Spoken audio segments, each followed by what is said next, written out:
Mobile pay application দিয়ে আমরা কিন্তু বিকাশেও টাকা পাঠাতে পারি, এমনকি ব্যাংকেও টাকা পাঠাতে পারি।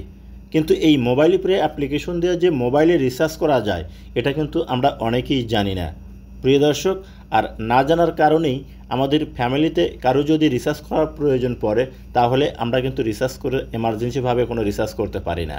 তো আজকের পর থেকে আপনার ফ্যামিলিতে যদি কোনো রিচার্জ করার প্রয়োজন পড়ে তাহলে আপনাকে আর অন্য কারো কাছে যেতে হবে না। সেফ আপনার হাতের মোবাইল দিয়ে এই মোবাইল পে অ্যাপ্লিকেশনের মাধ্যমে আপনি কিন্তু যে কোনো কোম্পানির সিমে রিচার্জ করতে পারবেন। তো প্রিয় দর্শক, কাঙ্ক্ষিত কাজটি আপনি কিভাবে করবেন আমার মোবাইল স্ক্রিনে লক্ষ্য করুন, আমি আপনাদেরকে দেখিয়ে দিচ্ছি। যদি ভিডিওটি দেখে আপনার ভালো লাগে অবশ্যই একটা লাইক করবেন, ভিডিওটি ফেসবুক টাইমলাইনে শেয়ার করে রাখবেন, আর পেজটা যদি ফলো না দেন অবশ্যই ফলো দিবেন, ইউটিউব হলে সাবস্ক্রাইব করে সাথে থাকবেন। প্রথমে আপনার মোবাইলে থাকা মোবাইল পে অ্যাপ্লিকেশনটা ওপেন করবেন। আপনার সামনে দেখবেন এরকম শো হবে। এখানে মোবাইল পে যে পিনকোডটা আছে পিনকোডটা দিয়ে আপনি সাইন ইন করে নেবেন। তো পিনকোডটি দিয়ে সাইন ইন করার পর এরকম শো করবে। এখান থেকে একটু স্কিপ করে উপর দিকে নেবেন, নেওয়ার পর এই যে নিচে দেখুন কিছু অপশন আছে, আপনি এই অপশনগুলো ডান দিক থেকে বাঁ দিক নেবেন।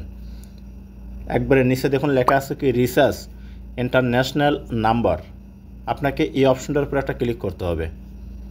যখন এখানে ক্লিক করবেন আপনার সামনে এরকম শো হবে, ডান সাইডে অ্যারো চিহ্ন আছে, এখানে একটা ক্লিক করবেন। এখান থেকে আপনার দেশটা আপনি সিলেক্ট করবেন। আমার বাংলাদেশ, এর কারণে বাংলাদেশটা আমি সিলেক্ট করে দিলাম।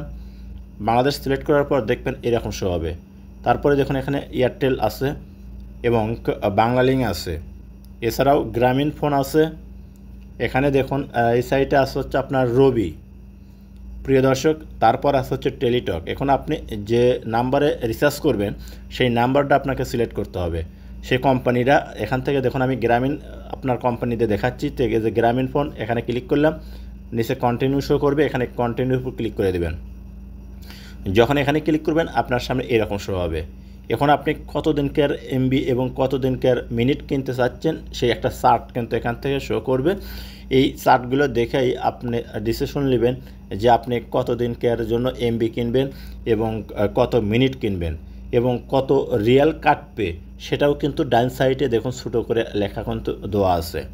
তো দেখুন যতই আপনি উপর দিক নেবেন নিচ দিক থেকে ঠিক ততই কিন্তু আপনার সামনে এরকম শো করবে। প্রিয় দর্শক, এখান থেকে এখন আপনি দেখবেন যে আপনার কোন অফারটা পছন্দ, ঠিক সেই অফারটা কিন্তু আপনাকে সিলেক্ট করতে হবে। আমি আপনাদেরকে A to Z কিন্তু আজকে এই ভিডিওর মাধ্যমে দেখাবো।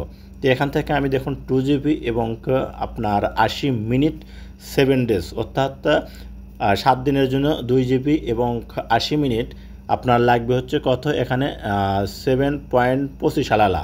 তো যে অফারটা সিলেক্ট করবেন ঠিক সেই অফারের উপর একটা ক্লিক করবেন, দেখবেন এরকম শো হবে। এখানে দেখুন মোবাইল নাম্বার, এই জায়গায় আপনাকে করতে হবে কি যে নাম্বারে আপনি রিচার্জ করতে চাচ্ছেন সেই নাম্বার এখানে দিয়ে দিবেন।